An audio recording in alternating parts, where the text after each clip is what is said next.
Welcome to Rates and Barrels. It is Monday, May 8th. Derek Van Riper here with Eno Saris. On this episode, we will discuss the very strange situation that started to play out over the weekend in St. Louis. Willson Contreras isn't going to be a catcher for a little while, a long while. It's kind of hard to tell because for a moment it looked like he was going to be an outfielder slash DH, and then a day later he wasn't going to play in the outfield at all. So I don't know if the Cardinals know for sure what Willson Contreras is going to do, but we're going to talk about that situation.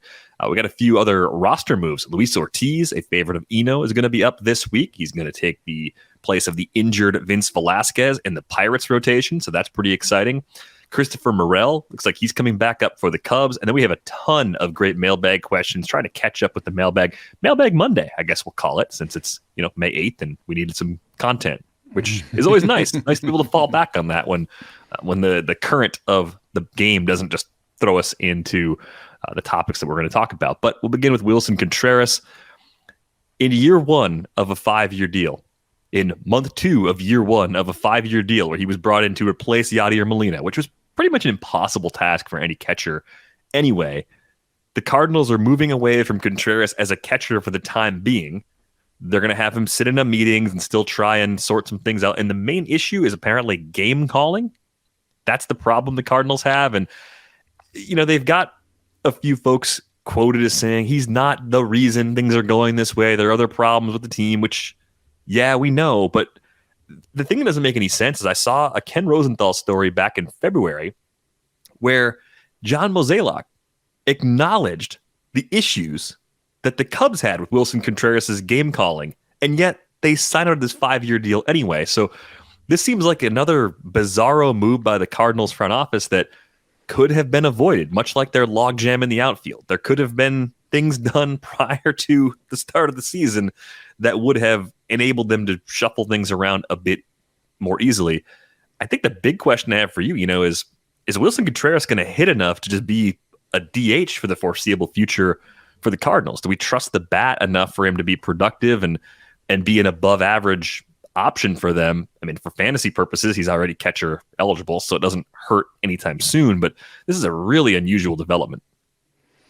Yeah, I think he's good enough. The barrels have fallen off a little bit, but the raw power is still there, and it's a pretty good combination of barrels and strikeout rate. I mean, there's not a lot of people who can barrel over 10% and strike out less than league average. So he's on a good list of players. It's a little bit of a short start for him, but if you actually look, it's something that's been sort of endemic to the rest of the offense. And if you look under the hood, St. Louis is top 10 in WRC plus. They're top 10 in barrels. They don't chase that much. Like, they're doing the right things, and then they're 20th in runs scored. So to some extent, I think this is panicking when they should have stayed the course.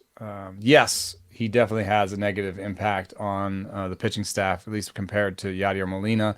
But the impact is such that if they were to continue, if the trends were to continue in framing, Contreras would cost the Cardinals about 1 win over Yadier Molina for the whole season. So that's 1 win. Where are the other 10 that they're missing, right? And that, I put the blame pretty squarely on a starting rotation that many public analysts, not just ourselves here, in this podcast and Katie and I's article, preseason article, many public analysts had this pegged as a real problem for the Cardinals, was a pitch to contact staff and philosophy at a time when the shift rules were changing. Can't put that on Contreras. Now, game calling, there was once a game calling piece by Harry Pavlidis and company on ESPN. But I don't know. I'm going to try to get it up, but it's hard to find. But they found a way to sort of measure game callers, and they found that the best were pretty valuable. AJ Ellis was the leader in total runs saved by game calling from 2012 to 2014, and he had 38 runs saved. Now, that's 38 runs saved over 3 seasons, right? And that's the very best guy. So 38 runs over 3 seasons is more like 13 over 1 season. And 13 runs is class, 1 win.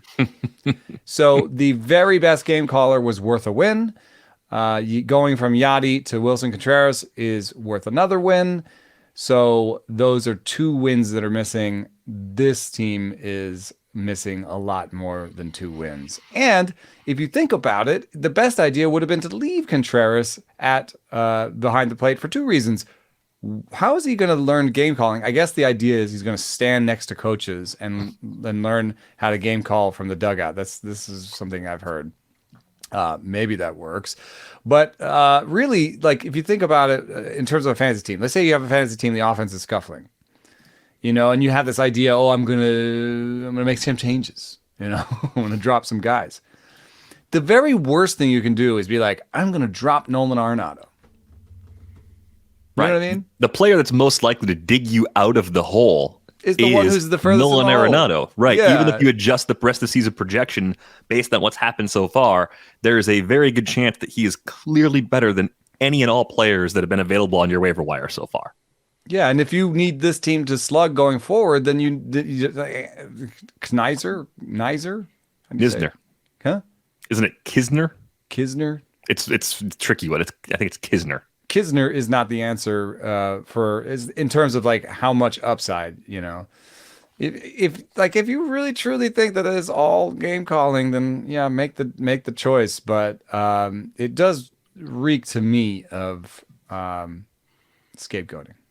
It certainly looks that way. And with Contreras, I mean, he's a 30-year-old veteran catcher. Like this seems like something you would do with a rookie. Yeah, and also you knew this stuff. You knew all this coming in. Maybe they signed him thinking, well, worst case scenario, he's an outfielder for us. Well, that lasted no days. I don't think he would be a good outfielder, though. Like, I mean, could he be Alec Burleson for you?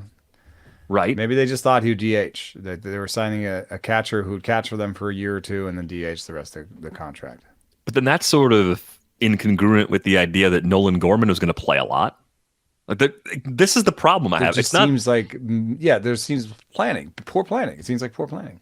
Yeah, I don't truly like. I know I dunk on the Rockies and some of the low hanging fruit out there, and I don't make fun of these teams because I think I'm smarter than everybody in the front office. I think the things that bother me are the elementary logic failures, and that's what this is. This is just basic common sense of if we do this, these things need to be right. And I think that's where the Cardinals have really been making some pretty big mistakes. Now, I'm with you on the bat with Contreras. I mean, you look at some of the projections for him, the Bat X in particular has a pretty aggressive, positive projection for Willson Contreras as a hitter. And if you start to think about him as more of an everyday guy, as opposed to someone that needs to take days off because he's catching, you could scale that up. Yeah, it might actually be good for his fantasy value if they're serious about with it. 20 homers and 5 stolen bases here on out. That's not a number that a lot of people are going to catch. No, and I think if you think about it in the context of how much playing time most catchers get, he'd be an exceed on that side. And he's caught more than 20 games already this season, so he's already catcher eligible for next year. But he has to push Gorman into the field. And their defense has fallen from sort of top 3 to 5 to top 10. And that might cost you just as much as you save in game calling and framing and everything else behind the plate. So you're just it's the scene from Vegas Vacation when Clark starts to break the Hoover Dam and he takes the piece of gum and he covers one hole and then starts leaking somewhere else. Yeah. That's what the Cardinals are doing right now. You still got these pitchers pitching to this catcher, right? Did you change anything? Did you even bring up Matthew Liberatore? No. Oh, okay. What buttons are you? What's the next button you're going to push in this front office? Liberatore button. I'm not sure that button is saving anybody's butt though. Well, that's not going to save everything. If Liberatore is replacing Jake Woodford, yes, that's an upgrade. Mm-hmm. That's by one the way, upgrade. The Zach Thompson thing is hilarious. They took a lefty that was doing okay in the bullpen and sent him down to stretch him out. And the idea is maybe stretch him out to start this year or maybe next year. Anyway, this is also a guy with a really poor fastball and the worst stuff plus in the in the whole Cardinals like staff. So I don't really understand what's going on there. And I don't think that they're doing the right things over there. I did want to give a quick shout out to my mom. She just finished one leg of an ultra marathon on Sunday. Wow. So she did 36 miles in 19 hours.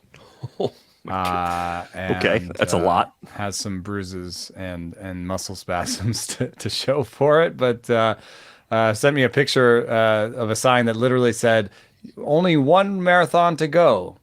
Not kidding.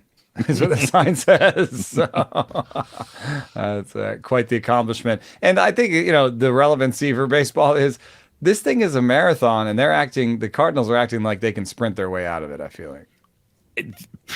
It's a 5-year deal. You won the catch for some of it. And changing this right now just creates more problems later. I think this ends with some sort of trade where Willson Contreras and a big pile of cash goes back to the Rockies. This is a chance for the Rockies to swoop in and right the wrongs Cubs of the Nolan Arenado trade. The Cubs can get him back. The Cubs are just brought up Miguel Amaya. Do you think is for good, or was the corresponding move an injury? Jan Gomes is hurt right now. Yeah. Gomes and Barnhart are clearly just, the kinds of veterans you use until someone like Amaya's ready. Yeah. Amaya's a good defender. He's healthy again.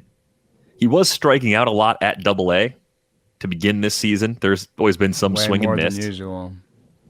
I like him. I think he's a pretty interesting player from a fantasy perspective. Actually, I just had a monthly supplemental draft with Ryan Bloomfield last night where we took Miguel Amaya because we're playing for the future. I don't think he's up for good unless he hits a ton, but he could be back up again later this season. I think he's a good longer-term add in leagues where especially we got to start 2 catchers. I don't know if he's going to be a short-term single catcher league guy. I think he's a little more borderline for that because of the swing and miss. 240 with maybe just a tick under league average power, maybe league average power. Right, but the glove should keep him in the lineup a lot when he's up. So I think that's part of what I like about Miguel Amaya.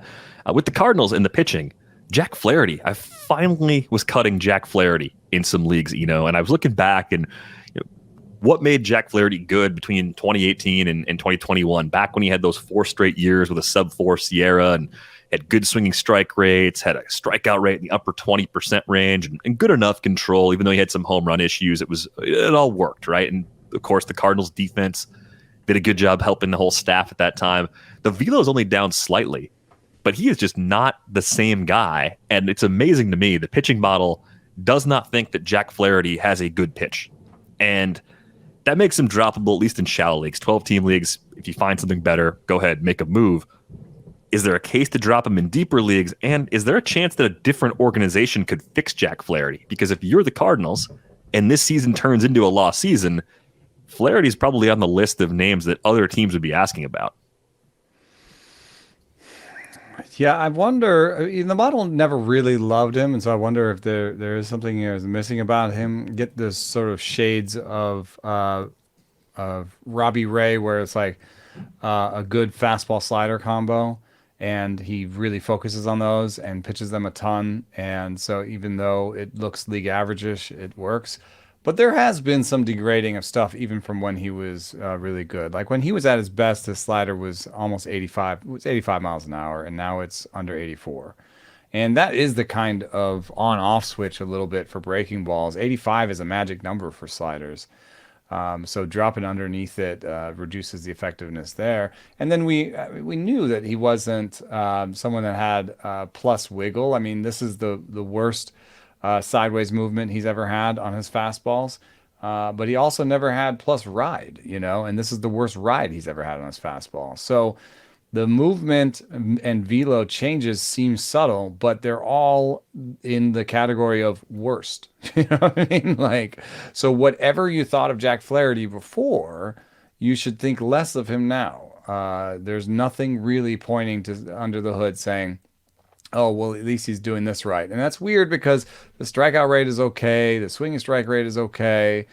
The K minus BB is not, though. And I think that there's enough in that walk rate, enough in that stuff model for me to say I'm not interested. And it's pretty wild. Zips says he can do a 3.73 ERA with more than the strikeout per inning. And the bat says no, he's a 4.7 guy with a 1.38 whip and less than a strikeout per inning. And I will lean much closer to the bat projection for Jack Flaherty. Yeah, that's a huge range, but that gives you an idea of Rarely see ranges that big. It's got I to be think the biggest. it gives you an idea that teams will probably be interested, though, in some capacity. Whether the Cardinals keep him all year, he's a free agent at the end of the season. So I think he would thrive if you put him into short relief, even like a 2 inning thing. Because if you could just push that slider above 85 and just make him purely fastball slider, and probably push, I think any other team would probably push the slider percentage to like 35, 40%. There's something to be done with what he can do. yeah, and that's so. I mean, that goes beyond even game calling. That's an organizational decision. That's not like a thing you just decide in the moment. But that is surprising. We had a former Cardinals pitcher on Twitter telling stories about how he got competing directives from his coaches. You know, the local the director of player development would come in and say, "Oh, throw down the middle. We're pitching efficiency and command and get through the inning." And then his pitching coach would pull him aside and say, "No. The nerds tell us that we want to strike out people, and I agree with them. And let's work on strikeout stuff." So, competing directives is not good. He said also that he had coaches that had no idea how to use TrackMan and the data, the tech that they had. So. That's something I've heard before. The throw down the middle, I'm agnostic on that actually, because if you have good stuff, throwing down the middle is a great plan. There's a ton of coaches out there who are stuffists, quote unquote, who believe in throwing great stuff down the middle, and letting batters get themselves out, and also just having, because they don't believe that command is that fine. They say, aim for the middle of the zone, and your stuff will basically take it to the edges. You know what I mean? So I'm agnostic about that part, but it's never good to hear competing directives, and it's never good to hear that. Actually, the tech thing is another competing directive, right? That's the player development guy being like, put TrackMan everywhere, and the coach is being like, I don't know what this thing is. That's a competing directive in a way. So, I think there's, and this was maybe information that's maybe 2 or 3 years old. He's out of baseball now, this pitcher. And so I think there's just organizational inertia when you're trying to turn a ship around, they have with the Cardinals way, they have this huge tanker, and to turn, that tanker around is going to take some time. So, I don't really see great evidence. Liberatore has been better, but he still has sub 100 stuff plus in the minors. And, my first conversation ever with Liberatore was about how he quote unquote said, you have to take your career into your own hands. And so he was more about, what does my private lab tell me about what I should be doing with my pitches, more than even what his Cardinals coaches were telling him. So, that's that. I think that they're in trouble, and so I don't think Zach Thompson is the answer. I don't think Jake Woodford is the answer. Maybe a healthy Steven Matz and a healthy Jordan Montgomery gives them two kind of middle of the rotation pitchers. Miles Michaelis has always been a command guy that can have a poor year or have a good year. I don't think Wainwright is really the answer, but he still has an elite pitch. So I would say that they have one number 3 and 3 number 5s. And that's the problem. Yeah, and I think with Yachty, maybe you could round all those guys up a spot, and without Yachty, they're going to pitch to their true talent level, or maybe a shade worse. But I don't think I need to even go there. I think just being even their true talent selves is part of the problem for the Cardinals right now. They got to give Liberatore another shot. 22.6% K minus BB percentage so far at AAA this year. Just sounds like the stuff is up a little better. At the cost of, it's got to be Woodford shoulder inflammation this weekend. But the corresponding move for that, I guess, was Wainwright coming up. So right now it's Wainwright. It's going to be Matz, I guess. And Matz just had a decent start, right? Matt's allowed 1 run, 5 1/3, 2 2 Ks strikeouts against the Tigers. against the Tigers. Who would you demote? Mats. Woodford is the one with options, but he's hurt. Well, yeah, Woodford. You already made the room for Woodford with the Wainwright swap, but I think Mats is the next one out. And it's a longer term deal, right? Yeah, It's awful. Just I didn't like that deal either. no, that was not one of my favorites. A couple other news related things to get to here real quick. Luis Ortiz coming up Tuesday, stepping in for Vince Velasquez, and I guess the only question is, does everything look as good so far with Ortiz at AAA as it did late last season when he was really popping as someone we were going to be interested in for this season? No, and I can't figure out why. The results are good. I know. It's very strange. I would love to have him on my bench not pitching for the first start. I want to get some major league stuff plus numbers. There are some issues with the data in the minor leagues that makes it less reliable. Right now he has a 97 stuff plus with a 96 location plus. We knew the locations weren't great for him, but I had real hope that this is a guy who would outstuff it because he had really good stuff numbers last year. And you can see in his numbers really nice swinging strike rates, and pretty good strikeout rates too. I mean, he had a 30% in A ball, 29% in AAA. Like those are good. Those are really good strikeout rates. So I'm betting on him, but I don't necessarily want to start him until I figure out why he has a 97 stuff plus in AAA this year. And I'm pretty sure it's right. It says Luis L. Ortiz, and this guy's Luis L. Ortiz. There's like 5 Luis Ortizes. It's really awful. Yeah, it's a challenge. But yeah, I think I have my eye on him, and he's somebody I liked better than Oviedo going in. Interestingly, Oviedo seemed to regress towards what the model said he was as soon as I thought maybe I had him wrong. Trust your model, I guess, is the real answer. Oviedo has decent swinging strike rates, but just can't seem to put it together. Yeah, what's strange is with Oviedo, I would guess many people, well, I think it was maybe part of a 2-start week, but at Colorado may have been missed if you had the option to. Home against the Dodgers, you probably avoided that. That was 4 earned over 5 1/3. At Washington, though, was a streaming spot. Anyone and everyone who was interested would have used him there, and he got smoked. And then home against Toronto might have been one where you would have pulled back, especially after he got hit with the Nationals. But it's been a bumpy ride here these last couple of weeks for Oviedo, even though the strikeouts have been there overall. It's just below a K per inning. Only 3 homers allowed in 37 innings, but it's really just the inconsistency with the control that seems to be a problem. Yeah, and in the last 3 starts, though, like even the strikeouts aren't there, although you can lose strikeouts because of control as well. Yeah, so that could be it. But, ever since that one game at St. Louis where we all sort of declared him arrived, he has, and that game at Colorado, so the week everyone picked him up, since then he's given up 17 runs in 12 innings with 8 strikeouts. It's very strange. Other promotions, it sounds like Christopher Morel's on his way back up, and yeah, I think that's confirmed now by Jesse Rogers of ESPN.com. Morel has been tearing the cover off the ball. What the corresponding move is yet? I've not seen it yet, so I know we're waiting to see if maybe Eric Hosmer gets the goodbye from the Cubs, but there's been pressure on him anyway because Matt Mervis came up. Mm-hmm. So there's what I like about what the Cubs are doing, I feel like, is it panic? Is it panic to you? I don't know.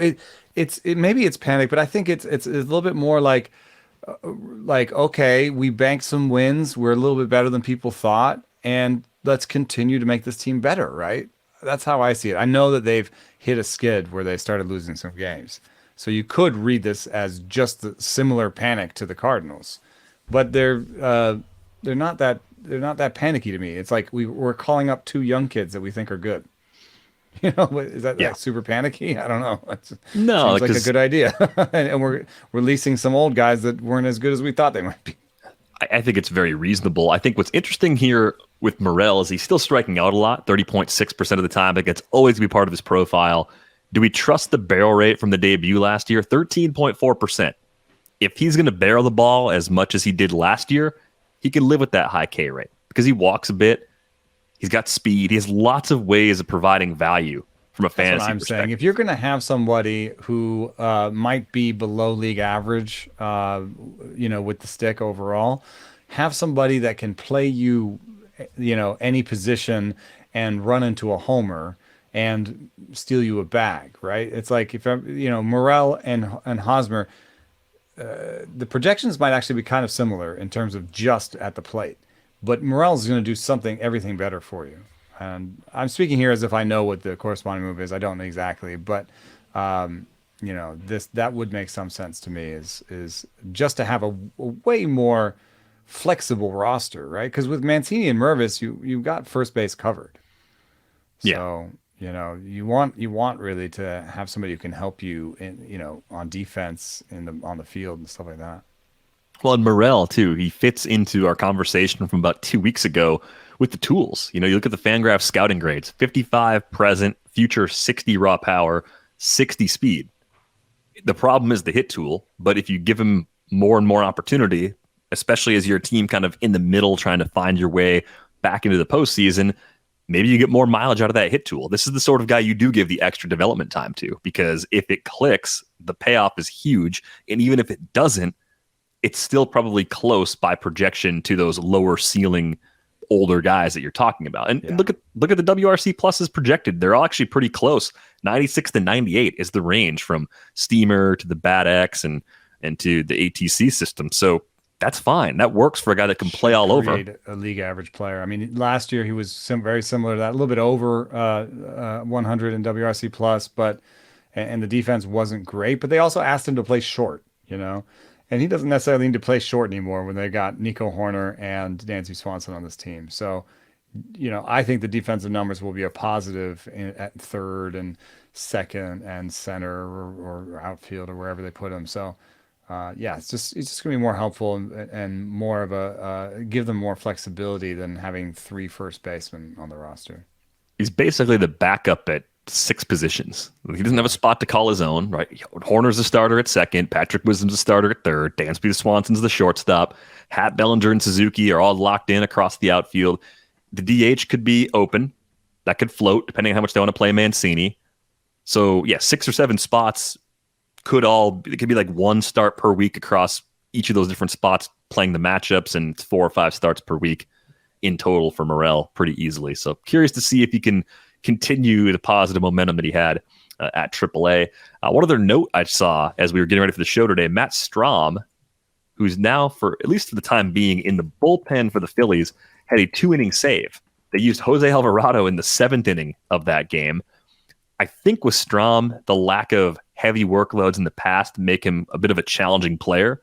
There also is some schedule stuff going on this week. The Phillies are among the teams that have 2 off days. They don't play on Monday. They won't play on Thursday, and they're off again next Thursday. So you pair the schedule with Ranger Suarez coming back with the past workload concerns. I think that kind of gets you the answer to, well, why is Matt Strahm not starting? I don't know if they're really going to use Bailey Falter over Matt Strahm in their rotation very long. That seems like a very temporary thing.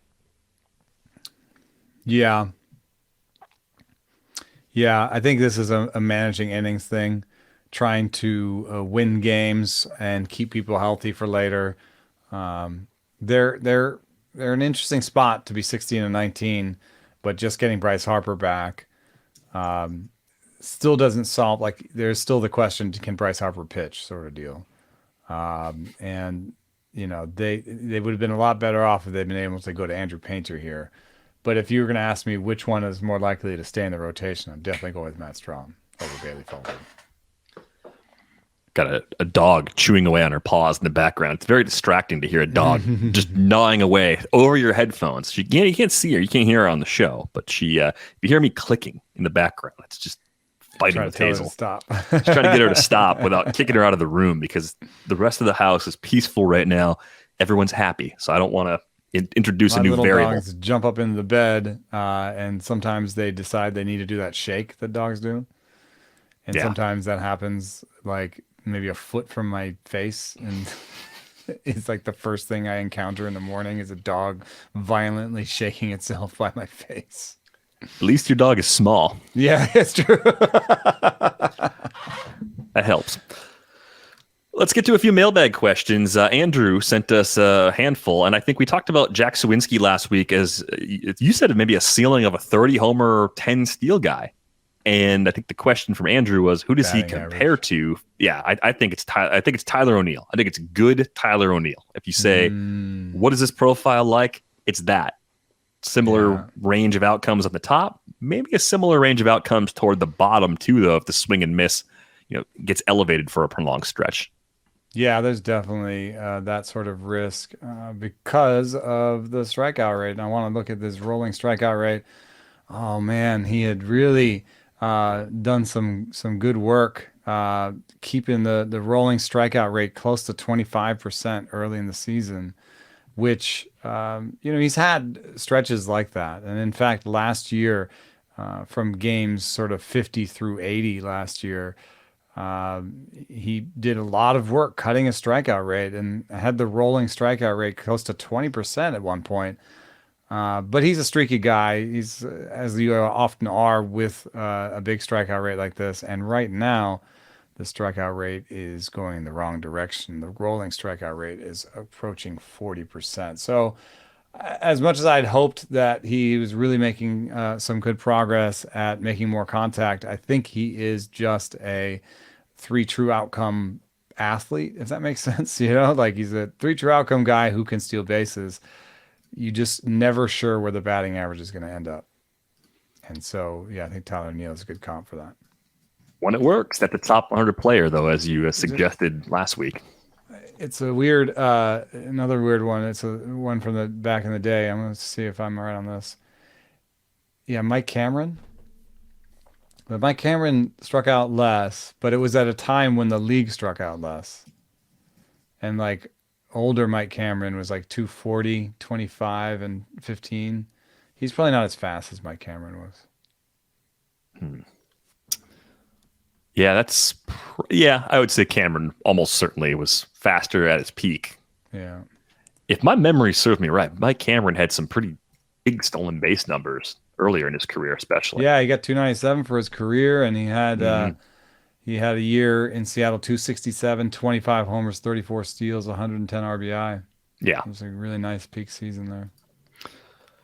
So the other questions that came in here, one was about Cody Bellinger producing despite some blue ink on his Statcast page. Look, I think if you're looking at Cody Bellinger right now, the first thing you look at is the strikeout rate. Where's the strikeout rate? It's actually good again, 19.1% entering play on Monday. The barrel rates actually are pretty close to his career norms. 9.9% is Cody Bellinger's career barrel rate. He's at 8.3% so far this season, so that's fine.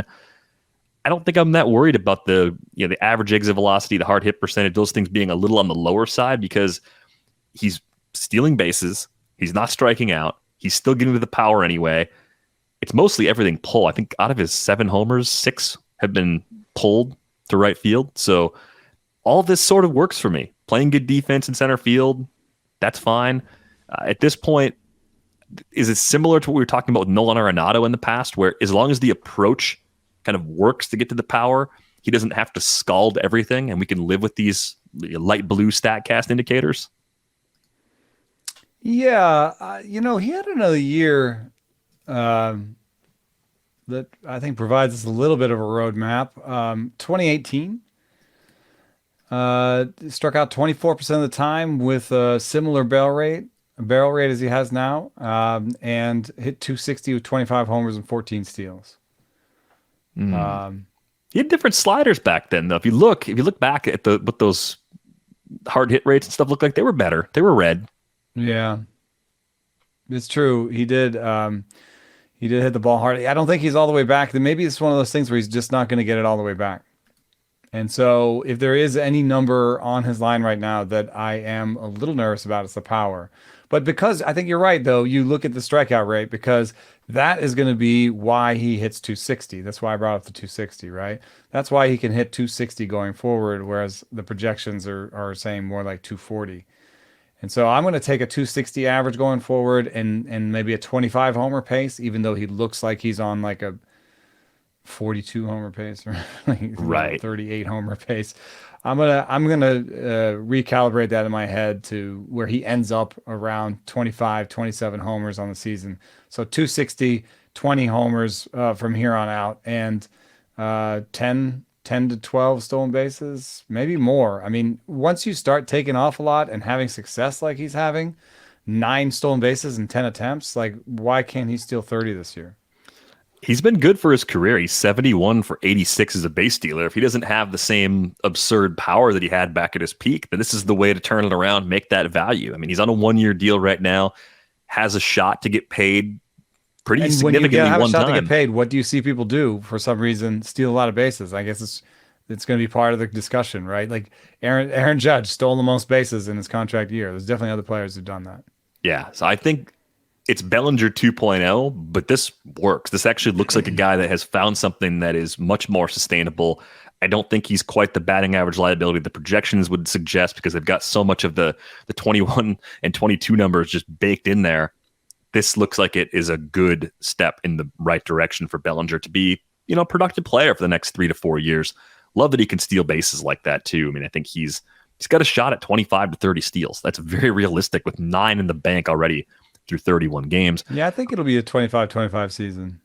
The batting average may come and go a little bit as he does. There are places you can pitch to him, and he has to adjust to those and adjust back and so on and so forth. But a 280, he'll finish the season with like a 280 average and 25 homers and 25 steals. I would say, maybe more steals.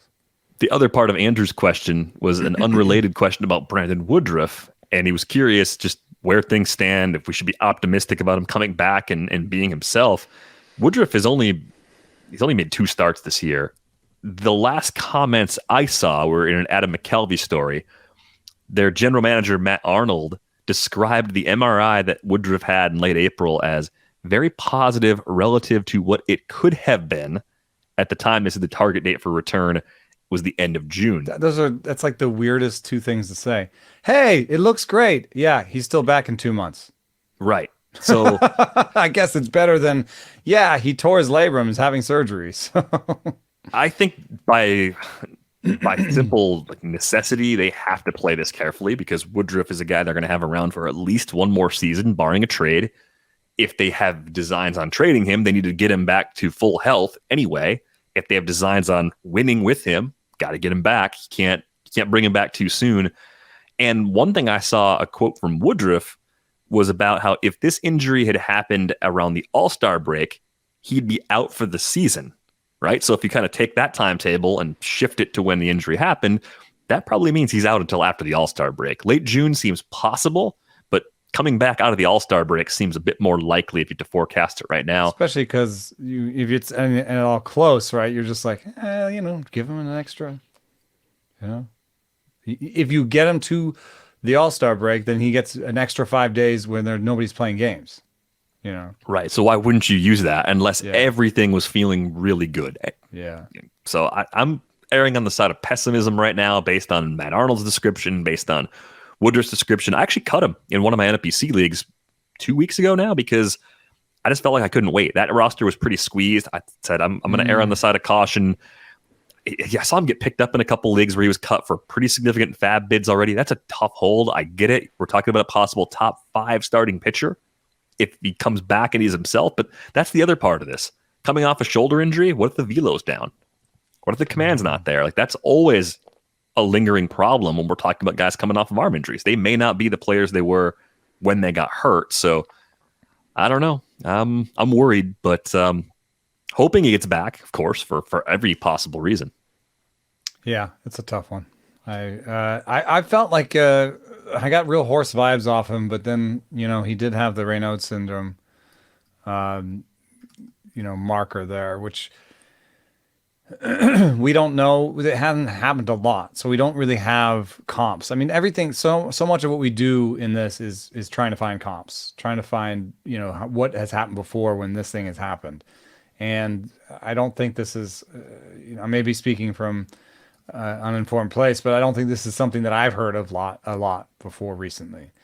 And so if you're trying to comp it back to something else, like who else have you heard that had this problem? I feel like it was him. I just heard Peter Fairbanks was dealing with it a little bit. Yeah. So what I wonder is, if this has been misdiagnosed in the past, right? If you've had pitchers, what is this thoracic outlet? That's what it's. The symptoms of this sounded like thoracic outlet initially, and I still worry about stuff like that because it's an increasingly prevalent injury that we see pop up, and it's career altering in many cases. So that's what we know right now about Woodruff, but the way that was described by Matt Arnold didn't exactly give me a lot of confidence that things were going to come in ahead of schedule for Brandon Woodruff. Got a question here about Jarren Duran. Is Jarren Duran a post-hype sleeper? Pete wrote in, writes, I was all over this guy in 2021 when his power started showing in the minors. He looked like a real dual threat, but after repeated poor showings at the big league level, I kind of forgot about him until last week when I saw some nice exit velocities and snapped him up again on a whim. So, is this potentially real? I mean, Duran, I think, has been scooped up in a lot of the mid-sized and deeper leagues, but even for shallow leagues, he is starting to look like someone that if he's still out there, he might be rosterable in an 8-team league or a 10-team league because a lot of the indicators are really good. Yeah. I mean, there's obviously a kind of an injury component to this. In that Adam Duvall was playing center field for them and fractured his wrist. I think it was a wrist injury. Right? Yeah, on a catch, right? Anyway, he's on the 60-day injured list. So it's going to be a while that he gets back, but there is some question of like what happens when they are fully healthy. And for me, I think Duran is my center fielder. I think Duvall was always a surprisingly good fielder, but not someone that I totally believe in. And Jarren Duran has all the tools for it. I know he's run poor routes. I know that we've seen there's like an iconic moment from last season where he's standing there, has no idea where the ball is, and the ball drops next to him. I know all of that, but I prefer to look a little bit more into the numbers. And, his outs above average are fine. His tools are fine. They would lead to good defense in center. And then at the plate, he finally really cut the swing and miss. And swinging strike rate, becomes stable before a lot of other things. It's already showing us a lot of information. And so for him to cut his swing strike rate almost 50% from last year is something that we should keep an eye on. And, the tools just seem to be translating, I think. And this is a little bit like the story that we tell for like a Christopher Morel, where it's like, this is a guy who runs hard, throws hard, hits the ball hard. And, maybe it didn't all come together the first two tries, but this time it kind of looks like it is. And so I think he's a buy in all formats. I don't know that I believe him at this is a 366 batting average on a 471 BABIP. No one's saying that can happen, but do I think he can maybe have like a 275 average and the kind of true talent that would give you 22 homers and 25 steals on a season? Yeah, he's very exciting.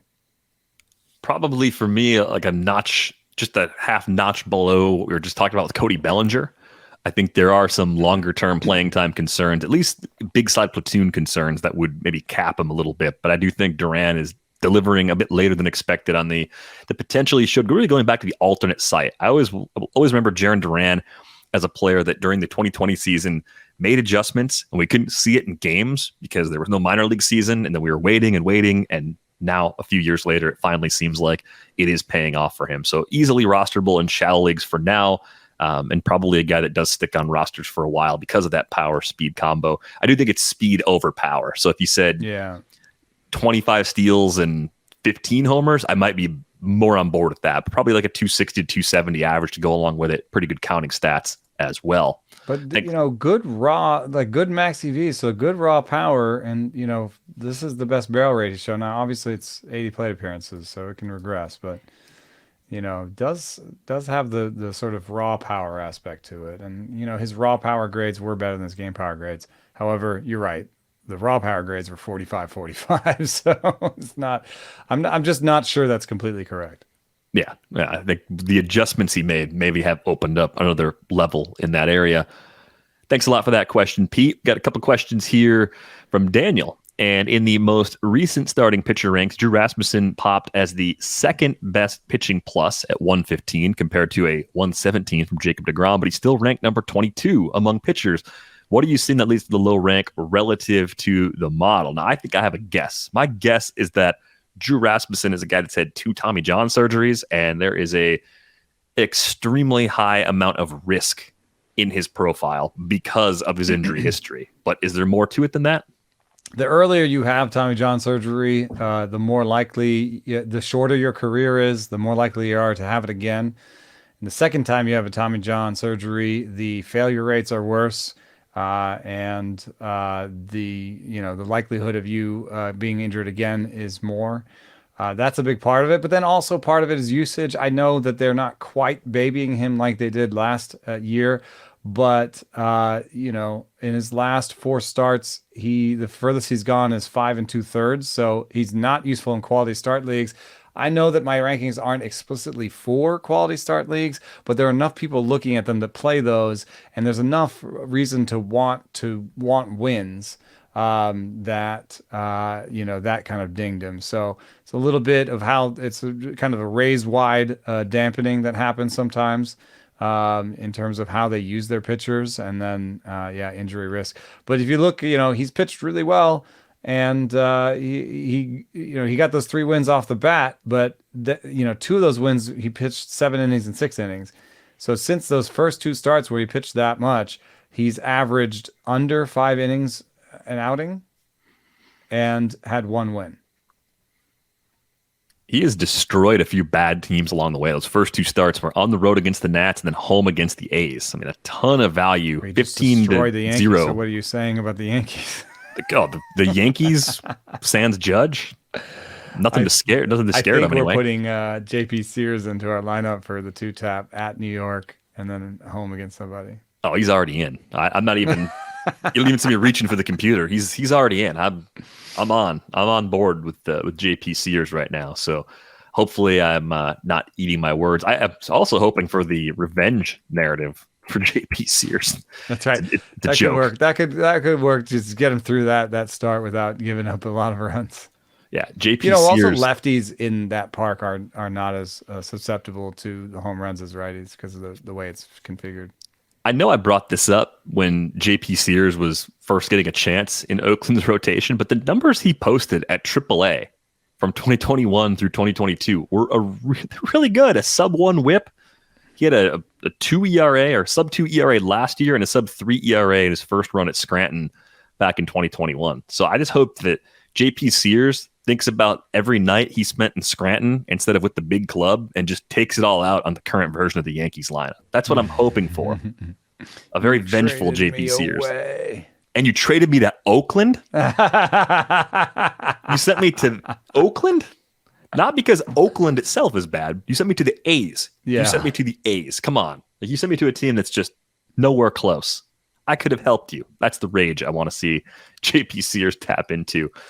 Thanks a lot for that question, Daniel. I'll get one more from Daniel for tomorrow's rundown. It's more of a dynasty question, so we'll save that for Project Prospect. I had a question here from Paul. Paul wanted to know, with innings pitched, if you are falling behind the pace because you've got a few injured pitchers.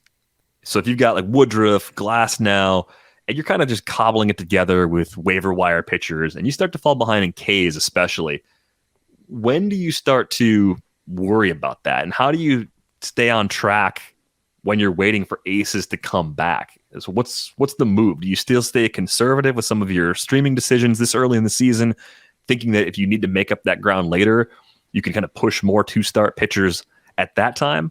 Like, how do you want to handle that, especially in leagues that have an innings cap too? That's the other trick, is that you need innings by the end of the season.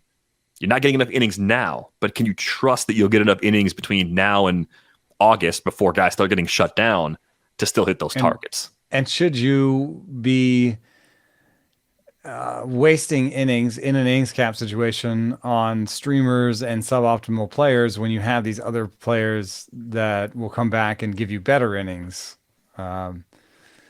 Yeah, I think it's okay. I think it's okay to fall behind a little bit. I think you can make up innings when people are healthy. But I wouldn't want to fall behind. I don't know. I should have like a mathed out number for this, but like, there's got to be just a feel for it too. Like, I wouldn't want to fall behind like 100 innings behind or 200. Like I was just an Ottoneu. I was looking, and they have a really cool thing that says at the bottom what you're on pace for. Mm-hmm. And they have an innings cap of 1,500, and I was on pace for 1,380. And that was the first time that I said, okay, I need to go get somebody. And I got JP Sears. So, I mean, that's how I would do it, is once it starts to be 100 or 200 behind pace, that's a little bit harder to make up. But if you're in that sort of 50 to 75 off of pace, that's what you'd get when those guys come back. Right, because the difference between the aces you're holding on to and the JP Sears types, it's maybe one-ish inning per start. I mean, realistically, how much of a workload is Glasnow going to have on a per start basis for most of his starts? He's probably going to be 6 or less the majority of the time. Mm-hmm. Woodruff, if he gets back healthy by late July or August, could be going 7 on occasion, but it's not going to be every start. It's not how that's going to go. But it will be pitchers on your roster that are not pitching at all that will start pitching. So you will start to pick up against pace. You'll go over pace when they're back, if you can stay anywhere close to pace with them out. Right, because you'll have that ability to keep an Ottoneu, especially with daily moves. Daily moves leagues, it's much easier to make up that ground. Weekly leagues, I find it to be a lot harder if you're falling behind those counting stats. That's a good point. In fact, in weekly leagues, I think that's a big part of why Jeff Zimmerman and a lot of the NFBC players that do well, they mostly do well in the counting stats, and they do that because they maximize playing time, and they will drop a Brandon Woodruff immediately, and they will be pretty cutthroat about these things because in a weekly lineup, it is hard. Yeah, you have to put a certain amount of pitchers. You can't just be like, oh, this week I'm putting in 10 pitchers. There's no way to sort of like pick up the pace, No, the thing you can do, the only lever you can pull is to use fewer relievers. So then you have to have enough saves or feel good about saves, or be bad enough in saves where you can't move up in saves, and you tank the category. So it's another Clark Griswold example, stuck in the Hoover Dam, plugging one leak but causing another one. Breaking news. Breaking news, 44 seconds in, Laura Albanese says, Aaron Judge says he hasn't felt anything in the hip for 5 days. I hope it's still there. Just a bad joke. And will be activated tomorrow. My hip feels Aaron dead inside. Judge is back. Oh, no.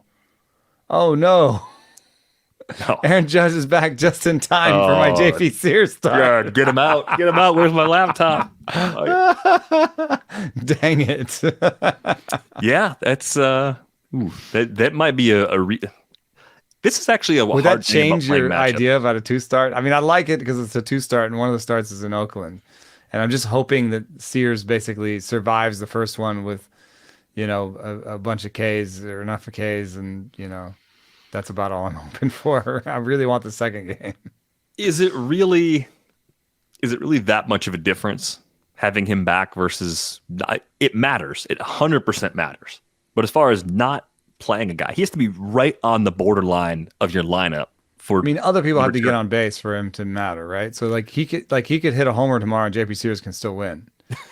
Yes. But if he hits a homer and 3 guys are on base, then that's a different story. Well, it's like we talked about this with the Astros too, right? Altuve is not there. That's not the reason why the Astros are below average offensively. Other guys are also slumping. Mm-hmm. And with the Yankees, you can put Judge back in the lineup. Clearly, that makes them better. There's no argument against that. But Stanton's still missing. That matters on a per game basis. So, are they 90% of the lineup they're projected to be with Judge coming back, and without him they were 70 or 75%? Quantifying these things matters. I mean, I think one area that I've said for a few years that I still don't feel great about is in-season projections. I know there's lots of places that do them. I still feel like I don't use them enough, or I don't use them correctly. And measuring the quality of a lineup with or without certain players is probably that area that I'm looking to improve the most. because this matters. This should be quantified, and especially with Sears is very borderline in a non-2-start week. The 2-start week probably keeps him in my lineup, even though I like that matchup against the Yankees a lot less with Judge coming back. Well, what did I say about Ross Stripling last week when we didn't pitch him for this 2-start week was, we didn't pitch him because we were worried about Houston, and we would have, if we were going to pitch him, we were going to pitch him and hope he just survived the Houston start and then thrived with Milwaukee at home. And guess what he did? Shut down Houston and gave up 5 runs in 5 innings to Milwaukee at home. So that's if that was the model for Sears, he's going to shut down the Yankees and get blown up at home. Well, yeah, that's how it goes. But that's part of the reason why you take 2-start weeks more often than not, right? You don't know exactly when someone's going to have their best day or their worst day, and you got to take your chances. So play the bulk game. Even though it's the A's in a 2-start week, probably takes win probability from like 0.25 and bumps it up to 0.5. Most starters, they get 2 starts. You expect 1 win. I think you're still looking at like a half win sort of projection for Sears because that bullpen is so bad, and I don't think any of us trust that almost got lineup. them their first win. It was close. He was really close. So if anyone's going to do it, it's either him or Mason Miller, I think, based on what we've seen so far. Had one more question for today's episode. This one came in from Darren, and Darren wants to know if you can elaborate a bit on how bad a pitch must be to register a negative value in the Stuff Plus model. A few examples, and this maybe is a sample size thing. Steven Wilson and Gregory Santos have negative grades on their changeups. Shintaro Fujinami at one point had a negative 46 on his cutter. How does that happen? It's just it's usually a pitch that's been thrown one or 2 or 3 times, and just just really did not look good according to the model. But the people that get the most negatives are the position players. Yeah, the position players up there, which kind of gets to the last part of Darren's email. Is this what it's like for an adult batting against a 6-year-old in the backyard? When the position players come out, it kind of is like that. I brought the pocket radar to Little League batting practice yesterday, and was trying to get them exit velocities and see what the machine was throwing. I think the machine was throwing 40. I think I did get that. I got a couple exit velocities in the 50s, which is possible with the stronger players. And then I was trying to do it behind the mound for one of the kids, and it said he threw 112, and the kids was like, "Oh, Miller threw 112! Oh my god!" Of course, yeah. Most of them were like, "Whatever." Well, yeah, I always think it's kind of fun when they have the Little League World Series broadcasts on ESPN. Of course, the mound to home plate distance is shorter, and they adjust the velo, like the effective velocity of what it's like when a kid's throwing 65 or 70 or whatever they top out at in the Little League World Series, and how that's basically like guys throwing 95 because the mound's so close to the plate as far as your reaction time goes. So that's kind of a fun twist. So yeah, I don't know. Maybe you can fudge the numbers that way to get the kids really excited about how hard they're throwing. Yeah. Well, they've got another game tonight. Let's go all house. They're in the playoffs. They had a walk-off win in their first playoff game. And so tonight they've got another playoff game today, and rooting for my kids. Walk-offs are fun at every single level. It was a walk-off pop fly that. Oh, well, that's a little less fun. Still fun for them. You're supposed to leave those details out. Yeah, right. No, it was hit hard, just straight up. We did have a kid. I moved away. I think I was gonna be on the Little League All-Star team the year I had to move away. That kind of sucked. Bad timing. The team I would have been on, a kid hit a walk-off grand slam. So that was pretty cool. Like a real one, or like an actual walk-off grand slam, like an over-the-fence grand slam. Yeah. That's pretty cool. So if I had been on that team, that might not have happened because I might have struck out enough times where it wouldn't have happened. Who knows? Who knows what would have happened? My kids are in the PCL, so nobody's. I think the max distance on a fly ball so far is probably like 150. The PCL. The ball doesn't fly that much out here where we are. Yeah, it's pretty cold actually. It's pretty cold, and that's there are park factors even in Little League. You should provide those to the other parents, give them more context to what their kids are doing. On Speaking of negative stuff, plus. On that note, before you shatter anyone's dreams at the age of 10, we're going to go. If you'd like a subscription to The Athletic, $1 a month, theathletic.com/rates and barrels for $2 a month. You can send us an email and we'll tell you how terrible your kids are at baseball. It's going to cost you an extra $1, though. On Twitter, cameos. Reverse cameos. On Twitter, is at Saris. I'm at Derek Van Riper. If you've got a question for a future episode, rates and barrels at theathletic.com. Actually, send it to the other one, ratesandbarrels@gmail.com, or you can ask in the comment section under this video on YouTube. That's going to do it for this episode of Rates and Barrels. We're back with you on Tuesday. Thanks for listening.